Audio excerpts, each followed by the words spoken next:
Eintauchen, sich dem Rhythmus von Licht und Schatten überlassen, hingeben. Kannst du das? Shinrin-yoku, Waldbaden. Die Kunst, den Wald ohne Filter wirken zu lassen. Eine Wahrnehmungsübung. Aber sag bloß nicht Spaziergang dazu. Waldbaden ist, dass man in die Atmosphäre des Waldes eintaucht. Spazieren gehen kann man schlendern und auch sich unterhalten und einfach die Zeit sozusagen vertreiben. Aber bei Waldbaden ist, dass man das Geschehnis von allen wahrnimmt. Und das ist für mich eine nach außen gerichtete Meditation. Der Wald ist hier nicht Kulisse, sondern das Schauspiel selbst.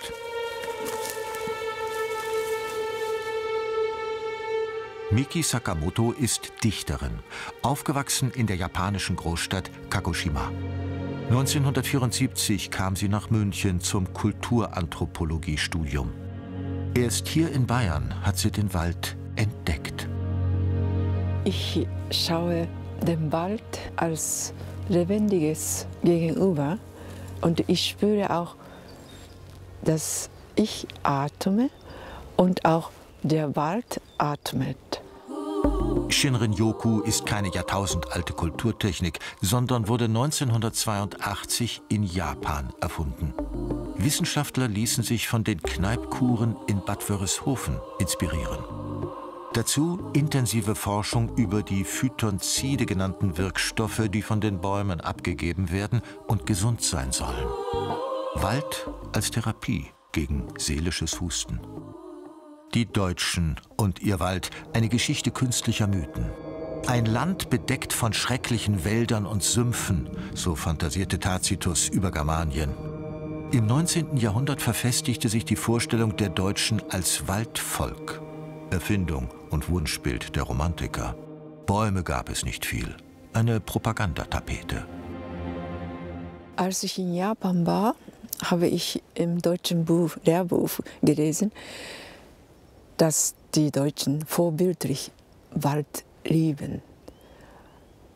Diese Einstellung habe ich bis jetzt noch nicht selbst gesehen. Wer Wald sagt, meint in Deutschland Forst, Menschenwerk, künstlich, mit Regeln und Abschussquoten. 1/3 Deutschlands ist von Wald bedeckt. In Japan ist der Anteil doppelt so groß. Und es gibt dort kaum Nutzwald. Das meiste ist unberührt. Die Haiminger Au, östlich von Burghausen, weitgehend wild. Ein Erkundungsgang mit Miki Sakamotos Mann, dem berühmten bayerischen Evolutionsbiologen Josef Reichholf. Aber da sollten wir reinschauen, da haben Wildschweine wirklich geackert.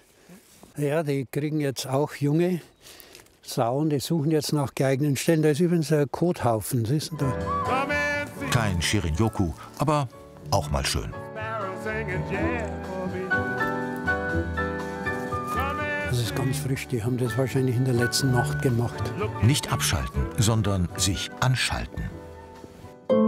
Schneeglöckchen, wild gewachsen, eine Rarität. Keine Schneeglöckchen, Frühlingsknotenblumen. Der scharlachrote Kelchbecherling. Das Rot nimmt verstärkt Sonnenlicht auf und erwärmt den Pilz für die Sporenbildung. Frühlingsboten allesamt. Selten. Aber hier in der Haiminger Au im millionenfachen Überfluss. Der Besitzer des Auwaldes schützt die Bestände durch pflegende Bewirtschaftung. Der deutsche Nutzwald ist eher Minimal Art als Expressionismus. 100.000 Mal der gleiche Baum. Der Nagel, der heraussteht, wird eingeschlagen, sagt man in Japan. Sakamoto wünscht sich Ruhezonen für die Wälder, auch für den Forst. Das Gedicht von Goethe hat mich beim Waldgänge begleitet. Ich ging im Walde so für mich hin und nichts zu suchen. Das war mein Sinn. Das hat er schon gesagt. Was wollen wir noch? Das Nichtwollen muss man wollen. Shirin-Yoku ist die Kunst, sich in aller Bescheidenheit der Unbescheidenheit der Natur zu überlassen. Und dabei bloß nicht spazieren zu gehen.